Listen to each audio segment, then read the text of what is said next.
El camino no es tu destino. Dígale al que está al lado tuyo. El caminar todos los días no significa que ya es nuestro destino. ¿Cuál es tu destino? ¿Cuál es mi destino? En estos últimos meses, cuando varias personas queridas han pasado a la presencia del Señor, me he preguntado, como los 12 discípulos cuando estaban en la última cena, ¿el próximo seré yo? Así que dígale al que está al lado tuyo. Yo no, tú serás la próxima, dile. Yo me quedo, ¿verdad? ¿El próximo seré yo? ¿Quién será el próximo? Por eso le he puesto el camino no es tu destino, porque un día para Dios es como 1000 años. Y para nosotros 1000 años no existe, porque a los 70, 80 nos vamos. Entonces, si un día para Dios es como 1000 años, ¿cómo nosotros tenemos que ver nuestro destino? ¿Y cuál es nuestro destino? Voy a ir al libro de Génesis. El libro de Génesis es muy importante y habla de una historia que ya la hemos predicado tantas veces, pero que quizás hay que mirarlas de otra manera. El destino de José. ¿Cuál era el destino de José?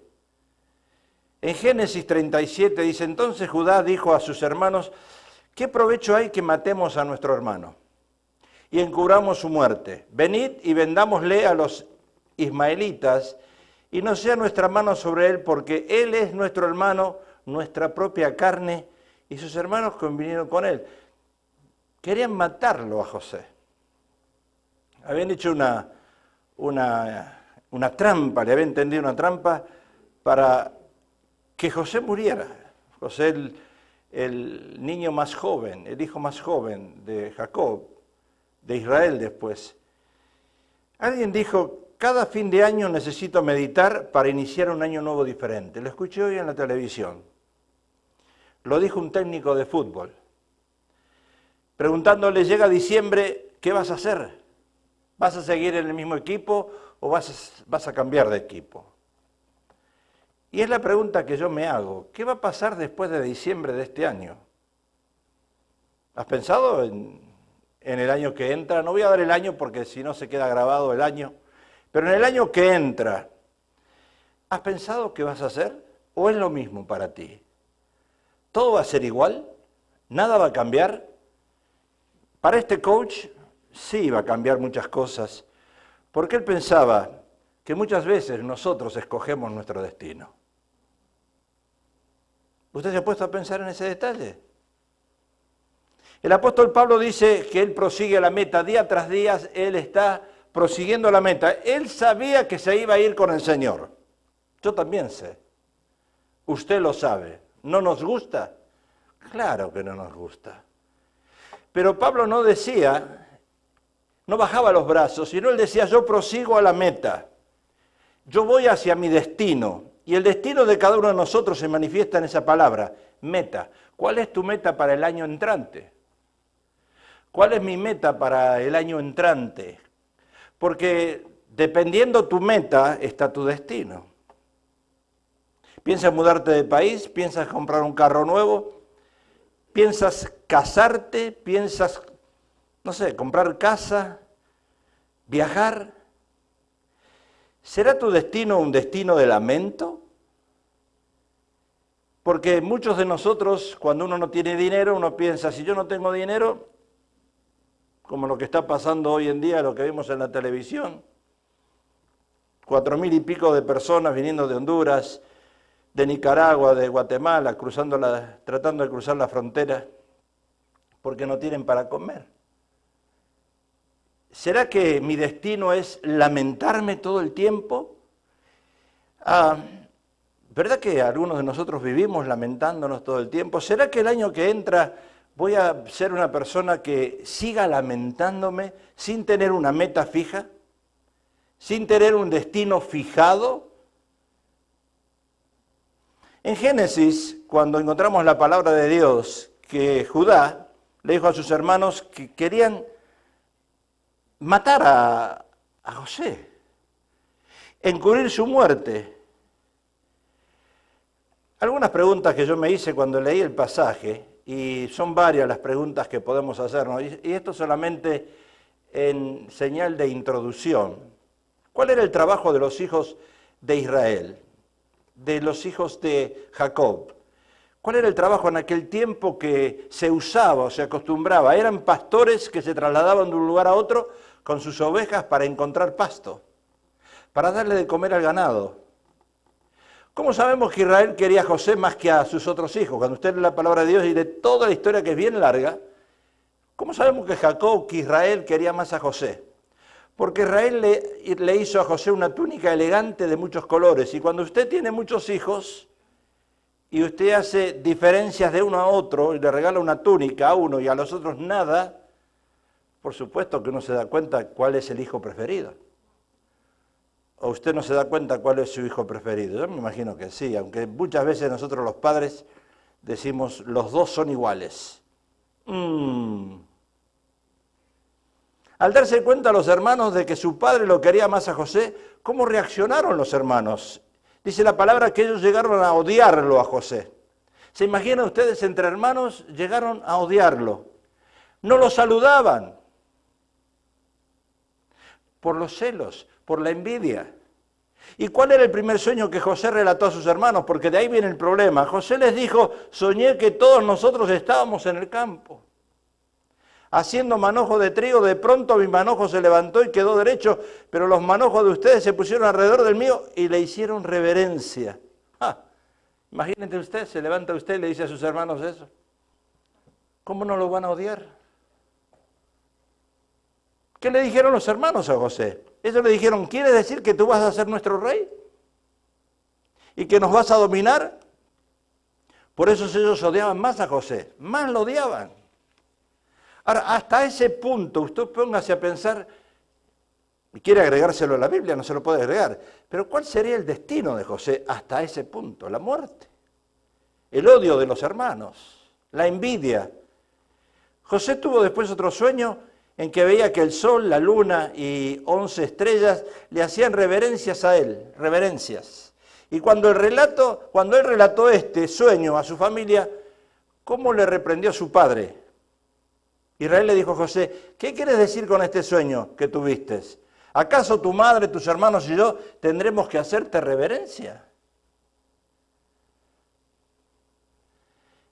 Y yo siempre cuando relato una historia de la palabra de Dios, es como si usted estuviese mirando una película y usted dice, ¿qué va a pasar después de esto?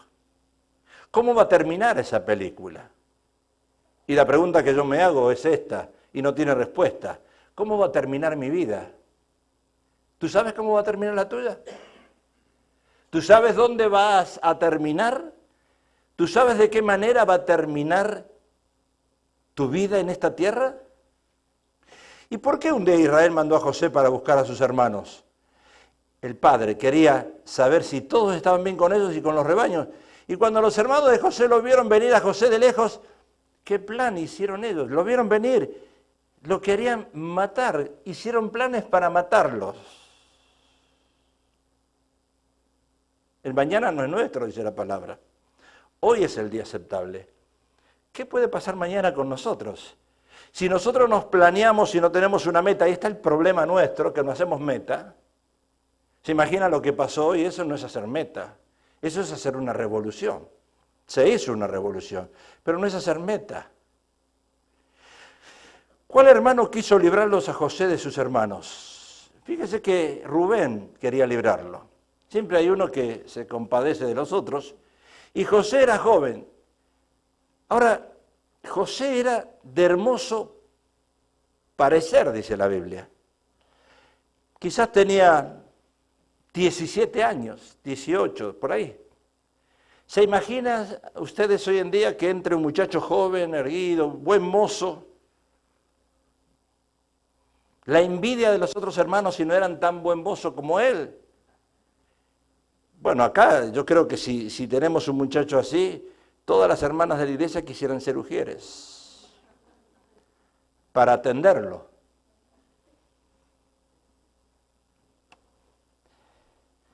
José pasó por la provocación de una mujer.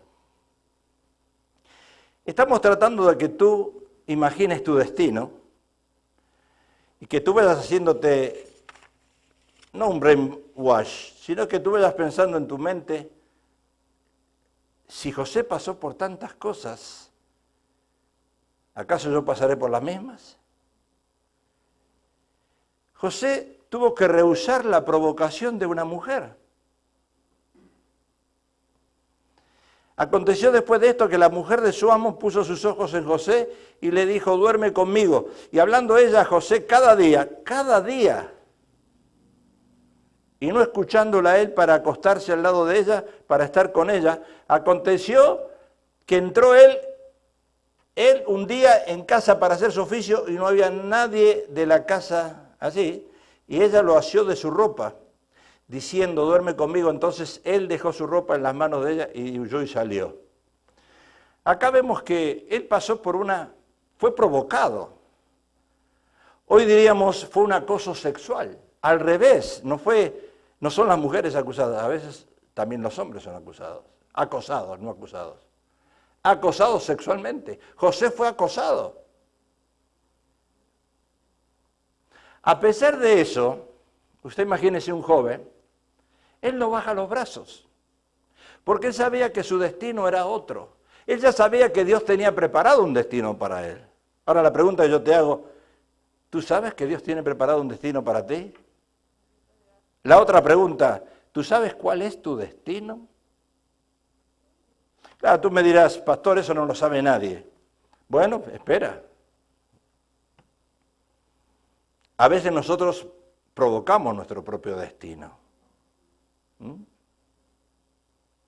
La esposa de Potifar lo acosaba sexualmente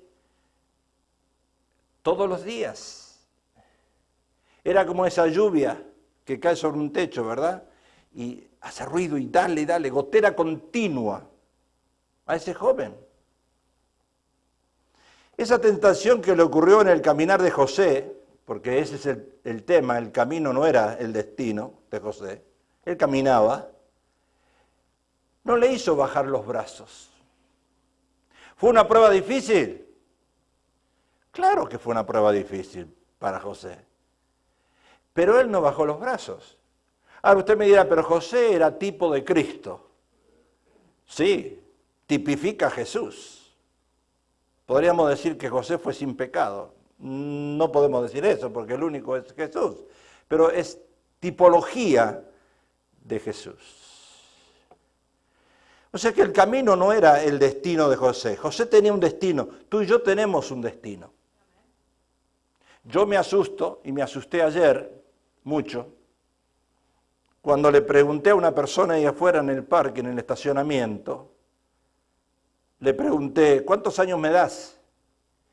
Y me dijo, 71. Y yo dije, ya está mi destino. Me entristeció, me apagó el día. Le iba a pagar el trabajo que hizo, pero ni se lo pagué, porque ya me desmoralicé. Y yo lo miré a la cara, no es de esta iglesia, es una persona extraña, llegó a la iglesia y conozco al papá, y le pregunté, ¿tu papá debe tener cerca de la edad de otra persona? Y le pregunté, ¿qué edad me das? Me dijo 71. Yo lo miré y digo, ¿será profeta este? Y cuando a usted le pegan en la edad, es como cuando uno reprende al diablo, ¿verdad? Y le pega exactamente al espíritu que tiene la persona. Ahí me pegaron justo. Y yo dije, mi destino está cerca.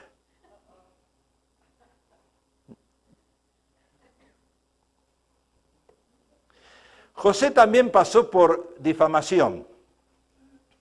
Fíjese las secuelas de pruebas, tentación, y ahora viene una difamación.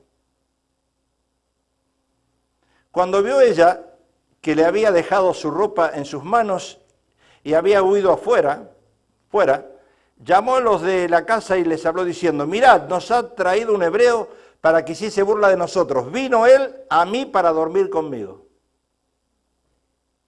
¿Qué es eso? Mentira. Y yo di grandes voces, y viendo que yo alzaba la voz y gritaba, Esto es lo que está pasando hoy en día con muchas mujeres.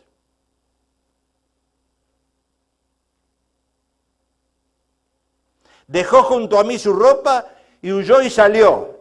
Y ella puso junto a sí la ropa de José hasta que vino su esposo.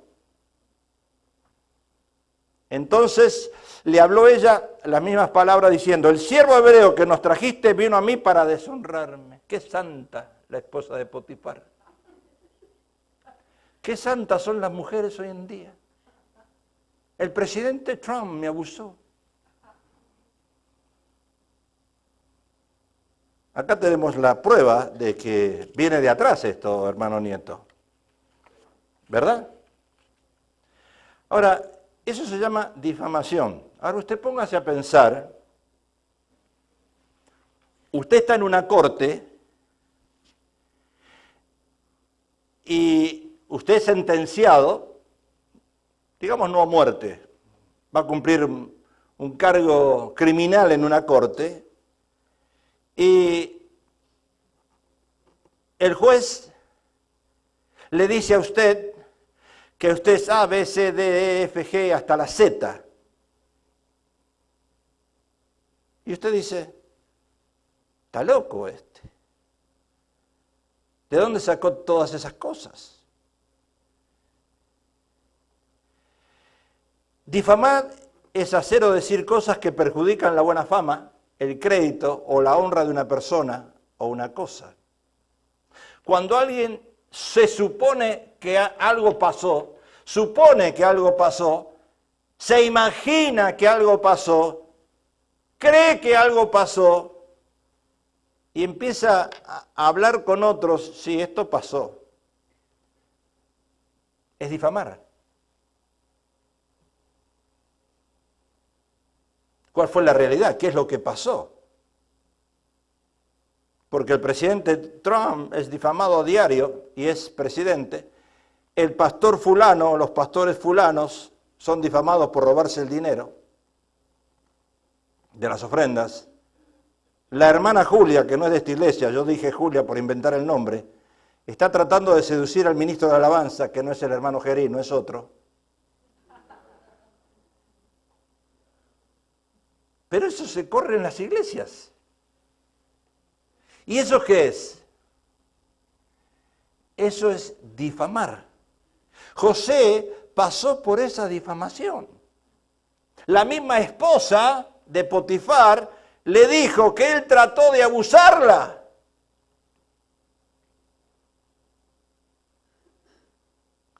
Hay un canto, y eso para que nos riamos un poco, que entra un ladrón por la ventana y la mujer estaba en la cama y el ladrón entra y ella estaba asustada y ya te reíste porque sabes el canto, ¿verdad? Y tú también lo sabes, ¿verdad, nieto? Mira cómo se ríe. Y ella entró y le dijo, ven, ven, ven, ladronzuelo, ven, y ven a robarme a mí, ¿verdad? ¿Cuántas mujeres quisieran ser abusadas?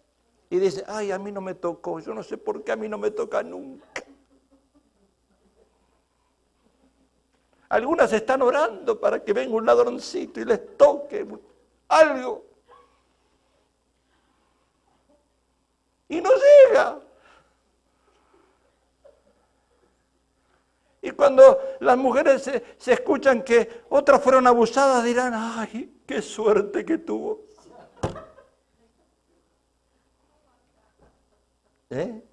Claro, eso en el mundo. Dios tiene el poder para cambiar lo malo que le había pasado a José por algo bueno. Dios tiene el poder para cambiar lo malo que te ha pasado a ti. Tentaciones, pruebas, dificultades, difamaciones.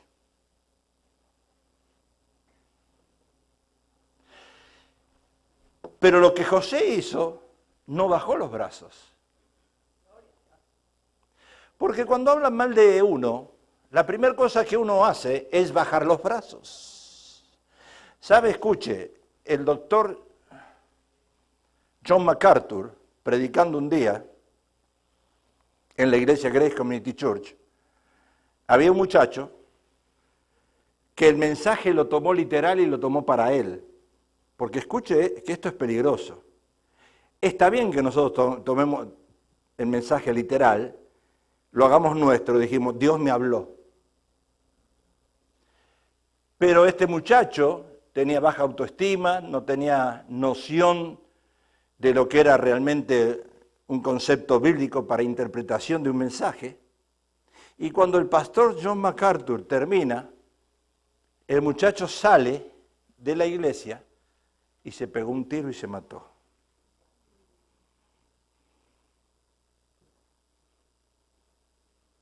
Claro, las primeras noticias que salieron,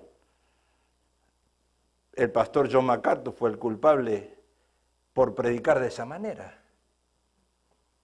¿Saben cuántas personas no saben interpretar el mensaje que Dios me habló a mí y lo interpretan de una manera incorrecta? ¿Y salen de la iglesia, salen de las iglesias peor de cómo entraron?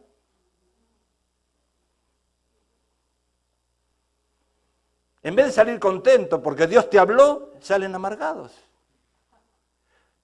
Porque el Espíritu Santo así es, te pega donde más te duele.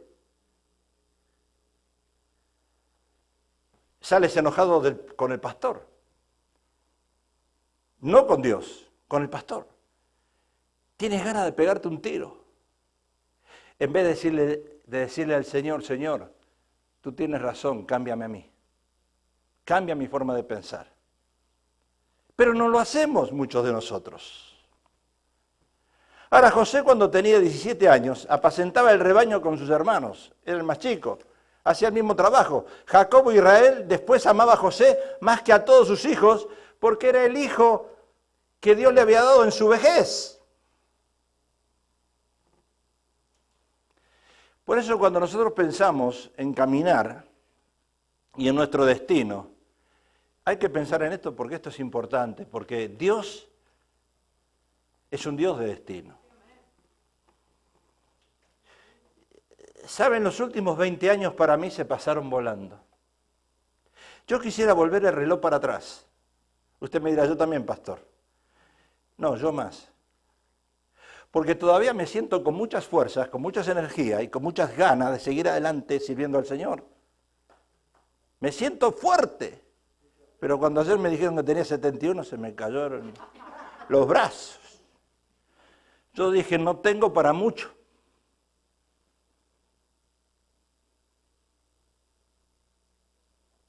¿Qué dice usted? Nadie dijo amén, ni tú, hermano, dijiste amén. Te quedaste callado. No tengo para mucho, porque es la realidad, ¿verdad? Ahora yo me siento diferente, me siento con muchas ganas, con muchas fuerzas. Pero a las 6 de la mañana cuando me levanto mi cuerpo dice, ay, quédate en la cama.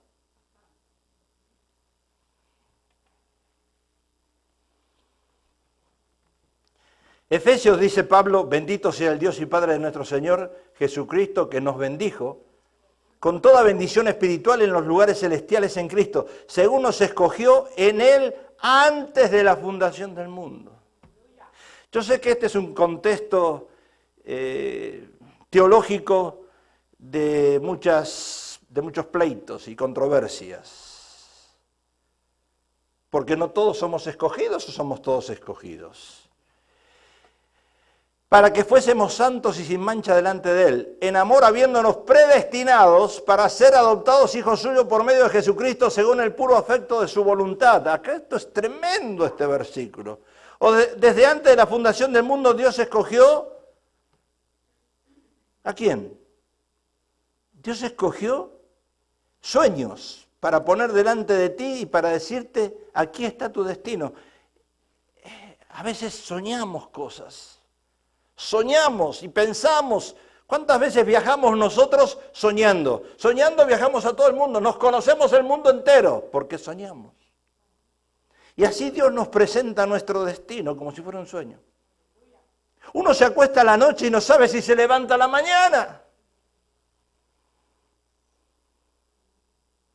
Desde antes de la fundación del mundo, dice que Dios nos escogió, habiéndonos predestinados para ser adoptados hijos suyos. No somos creación, somos hijos. Eso me da tranquilidad a mí. Eso me da tranquilidad de saber que a pesar de la edad que uno tiene y si se va con el Señor, uno está tranquilo.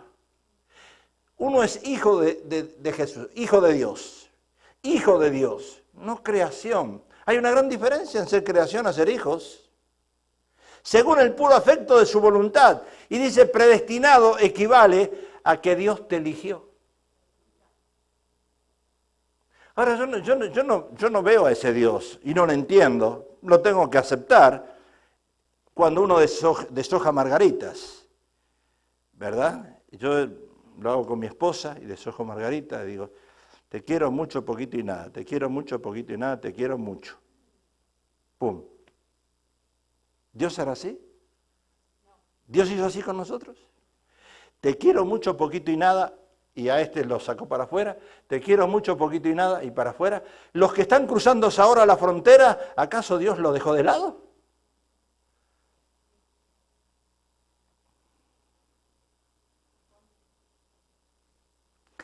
¿Acaso Dios les dijo a ellos que el destino de ellos era cruzar la frontera de esa manera?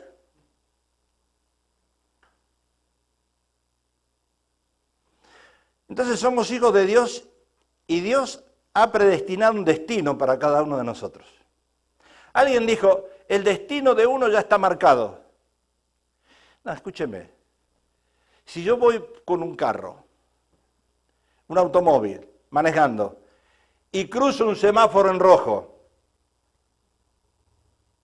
porque, como dicen ustedes, me aventé a cruzarlo, y otro carro me pega y me mata, ¿ese era el destino que Dios tenía para mí? Pero nosotros decimos que no se mueve una hoja de un árbol si no es la voluntad de Dios. Quiere decir que ahí vino justo el carro y cuando uno se va, uno dice esto. Era la voluntad de Dios que se fuera. La pregunta es, ¿era la voluntad de Dios que se fuera de esa manera? ¿Fue Dios el que lo mató? ¿Fue Dios el que le dijo, cruza el semáforo en rojo? Pero cuando se muere, decimos nosotros, cuando lo vemos ahí en el cajoncito, decimos, era la voluntad de Dios.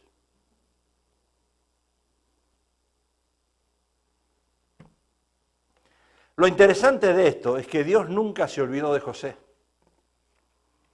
Como Dios nunca se olvida de nosotros. Somos la niña de los ojos de Él. Y Él no se olvida de cada paso que nosotros damos. Porque el amor de Dios es un amor, no es un amor eros ni fileo, es un amor ágape, que a pesar de todo lo malo que nosotros hagamos, Él nos ama. Dígame, Gustavo, dígame. A pesar de tocar mal los drones, Él te ama. No dijiste amén. Amén. No, tú tocas muy bien los drums. Pero Él nos ama. Y Dios tenía en mente a José, no se había olvidado de José. En Génesis 39 dice, pero Jehová estaba con José y le extendió su misericordia. Mire, le extendió su misericordia. Los hermanos lo querían matar,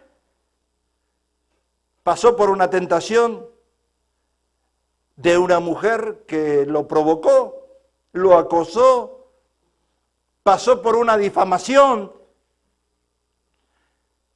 Y sin embargo, Dios le extiende la gracia. Acá le dice, le dio gracia en los ojos del jefe de la cárcel. A mí me gusta este pasaje. Y el jefe de la cárcel entregó en manos de José el cuidado de todos los presos que había en aquella prisión. Todo lo que se hacía allí, él lo hacía. No necesitaba atender el jefe de la cárcel cosa alguna de las que estaban al cuidado de José, porque Jehová estaba con José y lo que él hacía, Jehová lo prosperaba. A pesar de las pruebas, dificultades que él pasó. Manuel estaba hablando del rey David. Tremendo, ¿verdad? ¿Qué es lo que no pasó David? De todo. Sin embargo, Dios nunca se olvidó de él. ¿Acaso tú estás diciendo ahora en este momento, mira, pastor, si tú supieras el problema que yo estoy atravesando, la prueba, yo creo que Dios se olvidó de mí? No, Dios no se olvida. Nosotros nos olvidamos de Dios. Mira las sillas vacías que están alrededor tuyo.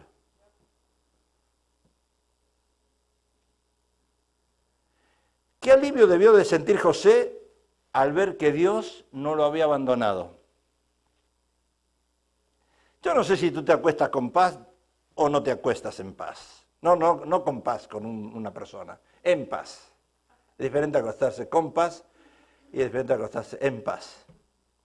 ¿Tú te acuestas en paz? Sabiendo que Dios te tiene en consideración, sabiendo que Él no se olvida de ti, sabiendo que Él está detrás tuyo. Pero a veces nos miramos para arriba, como hoy no le damos importancia a las nubes, o al fuego le damos importancia si se quema nuestra casa. Pero en vez de mirar para arriba y decir, en esa nube Dios me está mirando a mí. Dios se está acordando de mí hoy. Dios sabe para dónde voy, Dios sabe lo que voy a hacer, Dios sabe lo que estoy haciendo. Notemos lo que hace Dios, lo que dice, pero Jehová estaba con José y le extendió su misericordia, y ahora viene la parte que a mí me gusta, porque esa es la parte que usted tiene que entender, y si usted no tiene esto, arrodíllese y búsquelo de Dios. ¿Sabe por qué? Porque esta parte es importante. Le dio gracia en los ojos del jefe de la cárcel. ¿Usted cree que usted puede estar delante de un juez y el juez lo va a condenar?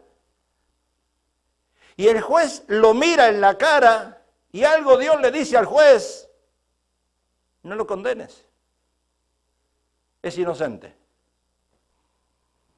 ¿Sabe qué quiere decir eso? Es la gracia de Dios. La gracia de Dios está por sobre cualquier hombre o mujer que esté en un mando de autoridad. Yo no sé qué va a pasar con estos 4.000 y pico que pasaron hoy. Pasaron. El pobre presidente nuevo de México, no sé qué va a hacer. Pero mi pregunta es, ¿ellos empujaron la reja o Dios mandó ángeles y se la empujó y se las abrió? Como le abrió la cárcel a Pedro. Es difícil entender eso, ¿eh? Cuidado que estamos en una situación, mire, si fuese eso hacia Estados Unidos, era una guerra contra Guatemala, era una guerra contra Honduras, era una guerra esto. Esto era una guerra civil y morían muchos, ¿eh? Porque cuando usted atraviesa una línea a la fuerza es un criminal. Y si a usted lo matan así, el gobierno es inocente. Tiene todo el derecho de hacerlo. Así cuando un avión atraviesa una zona, ¿verdad? Y usted pasa por un lugar que no le pertenece y atraviesa la zona y se mete en el lugar de otro país, en el área, lo pueden bajar. ¿Qué hay detrás de todo esto? Yo me pregunto, ¿qué hay detrás de todo esto? ¿Cómo solucionaría usted un problema si hoy 3 familias le van a su casa a comer y le piden dormir, que le den de dormir y de comer? ¿Cómo solucionaría usted este problema? Dígame, usted que ama a Dios, ¿cómo lo solucionaría? Señor, gracias porque yo no quiero ser presidente nunca, diga.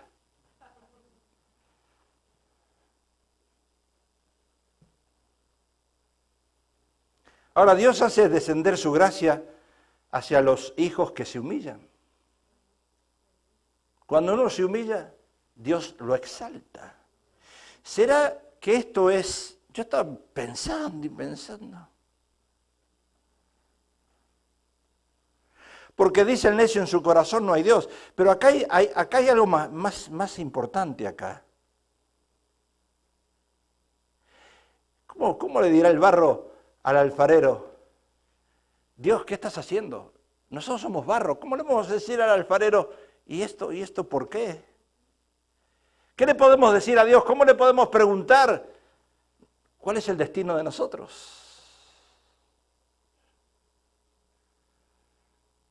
Jehová estaba con José y le extendió su misericordia y le dio gracia. Ahora, ¿saben una cosa? Dios conocía el corazón de José. Ahí está la clave. Porque para hallar gracia delante de los ojos de Dios, no es la difamación de la gente, No es el acoso sexual que viene hacia tu persona, que importa, eso le importa a la gente, pero a Dios le importa lo que tú tienes en tu corazón, las intenciones que hay ahí. Y Él las conoce. Y cuando Él conoce las intenciones del corazón, lo que hace Dios, parece contradictorio esto, no sé qué estoy diciendo ahora, estoy diciendo cosas que me fui para otro lado, pero no me fui para otro lado. Estoy diciendo cosas que contradicen la ley, porque entra la misericordia de Dios y la ley queda a un lado. Yo no entiendo. Dios no se olvidó de José. Y Dios conoce tu corazón y también tu destino. Y mira una cosa, eso lo digo yo, no lo dice así Pablo como dice Pablo. Esto lo digo yo, no lo dice la Biblia. De acuerdo a lo que hay en tu corazón, Dios extiende la misericordia y también te extiende la vida. Ah, y ahora, por eso cuando esta persona me dijo 71 años, y yo le dije, so what?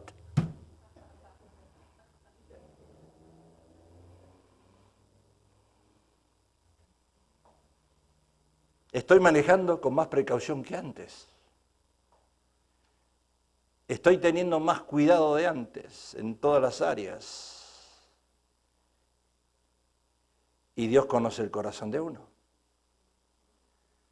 La vida puede darnos amargas sorpresas, pero podemos hacerle frente con una fe como la de José. José sabía en lo más profundo del corazón de que algún día Dios iba a cumplir la promesa que había hacia él. Los hermanos no lo iban a matar. Había una promesa porque la gracia de Dios estaba sobre José. Y déjame decirte, la gracia de Dios está sobre ti también. Y tú tienes que ser un hombre y una mujer agradecido a Dios.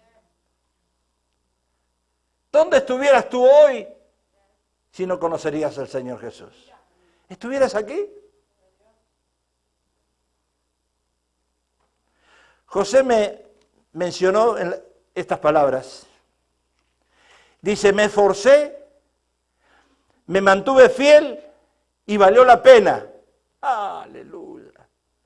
Diga conmigo, me esforcé, me mantuve fiel y valió la pena. Aleluya. ¿Acaso no valió la pena esforzarse y mantenerse fiel? Mantenerse fiel significa creerle a Dios. Creer en esa gracia de Dios. Creer que Dios nunca quitó los ojos de tu persona.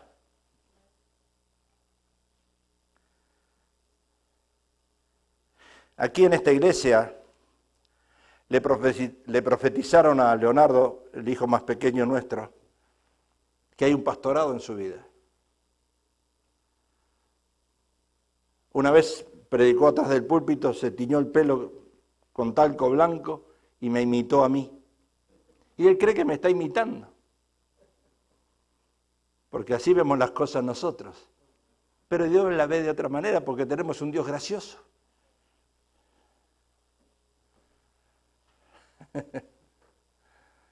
Claro, uno se desespera porque yo quisiera hoy verlo aquí. Usted también quisiera verlo a él aquí y yo en la oficina.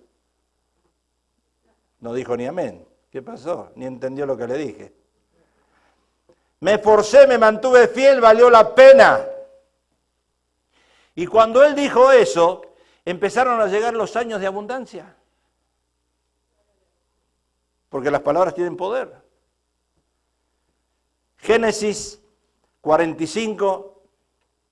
No podía ya José contenerse delante de todos los que estaban al lado suyo y clamó, haced salir de mi presencia a todos. Y no quedó nadie con él al darse a conocer José a sus hermanos. Entonces se dio a llorar a gritos. El menor de los hermanos. Ellos no sabían nada. Y oyeron los egipcios y oyó también la casa de Faraón. Y dijo José a sus hermanos, yo soy José. Yo creo que en ese momento los hermanos habrán dicho, trágame tierra. ¿Vive aún mi padre? Y sus hermanos no pudieron responderle porque estaban turbados delante de él. Entonces dijo José a sus hermanos, acercaos a mí. Y ellos se acercaron y él dijo, yo soy José, vuestro hermano, el que vendisteis para Egipto. Ahora pues, no os entristezcáis, ni os pese de haberme vendido acá. Fíjese lo que hace José. No les recrimina nada. Por eso es tipo de Cristo. Porque si a mí mi hermana me hubiese hecho eso, la mando a volar.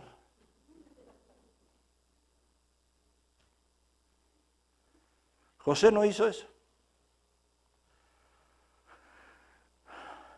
Ni os pese de haberme vendido acá, porque para preservación de vida me envió Dios delante de vosotros. Miren lo que le dice. ¿Acaso no es el hijo mayor, el primogénito, el que tiene que alimentar a los padres? ¿No es el hijo mayor? ¿Y José qué tenía que ver en esto? Después de lo que le hicieron, después de las pruebas que pasó, todavía tener que alimentar a los hermanos que lo querían matar y lo vendieron por esclavo. Pues ya ha habido 2 años de hambre en medio de la tierra y aún quedan 5 años, wow, en los cuales ni habrá arada ni siega. Dios me envió delante de vosotros para preservaros posteridad sobre la tierra y para daros vida por medio de gran liberación. Así pues, no me enviasteis acá vosotros, sino Dios. Aleluya. Esto es para arrodillarse y decirle, Señor, mira este José, tremendo. Tenía a sus hermanos ahí adelante. Ustedes no me enviaron aquí, ustedes no me vendieron. Esto es plan de Dios.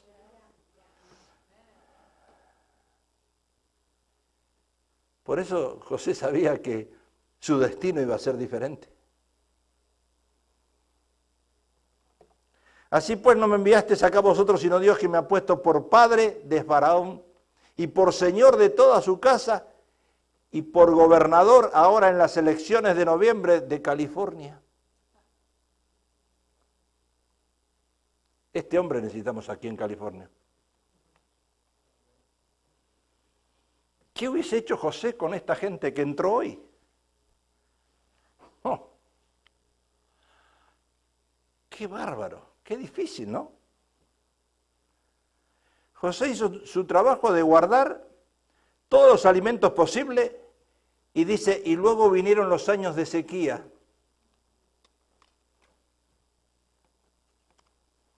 Mire lo que era José. Esos son los gobernadores que necesitamos nosotros hoy en día. Hizo todo su trabajo, sequía a todo nivel, sequía que incluso alcanzó el lugar donde se encontraba Jacob y todos los hermanos de José. Había sequía, había hambre. Ellos vinieron a comprar alimentos a Egipto y José al volver a verlos y luego de una serie de situaciones de dolor y recuerdos en su corazón, se descubre ante ellos de esta manera. Ahora pues no os entristezcáis ni os pese de haberme vendido acá, porque para preservación de vida me envió Dios delante de vosotros. ¡Qué bárbaro! ¿Y cuál era el premio? ¿Cuál era el destino de José? Gobernador de Egipto. Él mandaba. Él iba a mandar. Mire de una cosa que parecía insignificante, ¿dónde termina José? Por eso yo me pregunto, ¿cuál será mi fin? ¿De qué manera voy a terminar? ¿De qué manera vas a terminar tú? Y no es la gente la que te ha metido en tal o cual situación, porque a veces le echamos la culpa a alguien. Es Dios que en sus propósitos eternos ha permitido estas situaciones en tu vida para que hoy seas un hombre o una mujer con destino. ¿Y sabes para qué? Para testificar de los milagros que Dios ha hecho en tu vida. Estábamos hablando el lunes después de la clase que tuvimos con el hermano Manuel. Y en un momento Dios me trajo todos los milagros que yo pasé desde pequeño, que Dios me conservó vivo. Accidentes que yo no pasé, que no sufrí nada. Ustedes ya conocen el accidente del micro, cuando íbamos a cantar en un coro de 200 voces con Palau desde aquí a Los Ángeles, al Sport Arena. Yo manejaba el bus, soy testigo fiel de ese milagro, manejando el bus por el freeway 5. Se salió la rueda, una ruedaza así grandota del bus, la primera rueda de la izquierda, se sale completamente del bus y sale rodando y salta para el otro lado del freeway y sale corriendo para allá y se cae arriba a la montaña, la rueda, y el bus estaba en 3 ruedas, 50 personas ahí adentro. Pesaba porque a las mujeres le habían puesto todo para aquel lado y eran pesadas.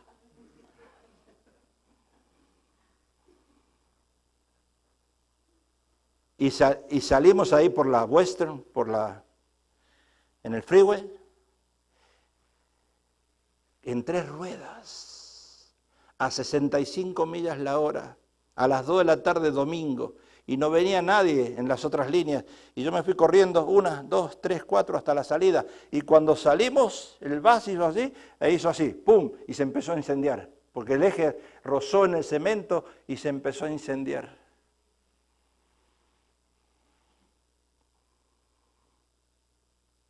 Los que vinieron a ver y los que dijeron, los bomberos, los que comentaron del accidente, dice, si usted le pega el freno, el bus se va así, dice. Empieza a rodar. Eso no es nada.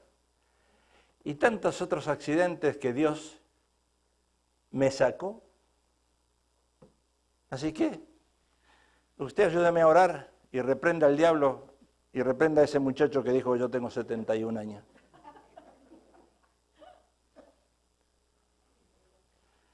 ¿Está entendiendo? Porque si le cuento todos los milagros, a Manuel casi se los cuento todos, que eran 1 hora de contarles todos los milagros. Un día con el Fiat 600 en Argentina, por un freeway, se me cruzó una vaca. Y le pegué a la vaca a 100 kilómetros la hora. Y la vaca cayó. Y yo no me hice nada. Y la pobre vaca después se levantó y siguió caminando. Pero bueno, le pegué un golpazo. Y atrás mío, no era eso todo, atrás mío venía un micro a 100 millas, a 100 kilómetros la hora, que casi me mata. A lo mejor mi esposa hubiera dicho, qué lástima que no te mató.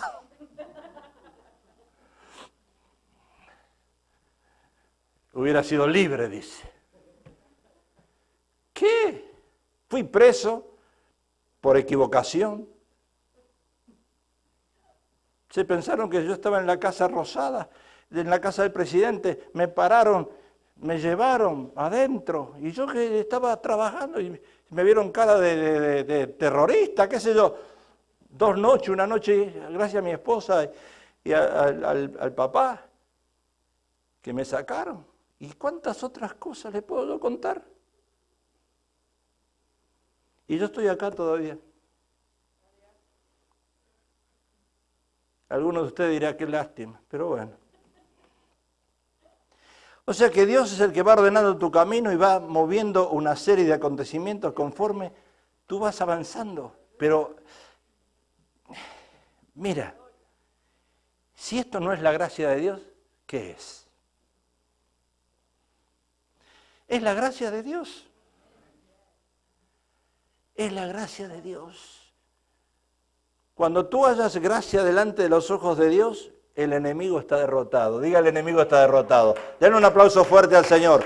Cuando tú hayas gracia delante de los ojos de Dios, el enemigo está derrotado. Y este no es un asunto de llegar a tener por tener, hay un propósito. No es el de llegar por llegar, hay un propósito. No es el de lograr por lograr, hay un propósito. No es que yo quiera, sino Dios quiere. Por eso hoy cuando te acuestas, Me quedan 2 minutos y soy obediente al reloj. Cuando hoy te acuestas, acuérdate de cada minuto de tu vida, de lo que Dios te sacó. Cuando cierras los ojos antes de orar y decirle, Señor, gracias, hasta mañana, si me levanto, acuérdate ahí y dile, Señor, tú que conoces mi corazón, yo he hallado gracia y misericordia en tus ojos. Y te doy gracia por eso. Cierra tus ojos ahora y dile, Señor, yo te doy gracias porque tú me extendiste la vida.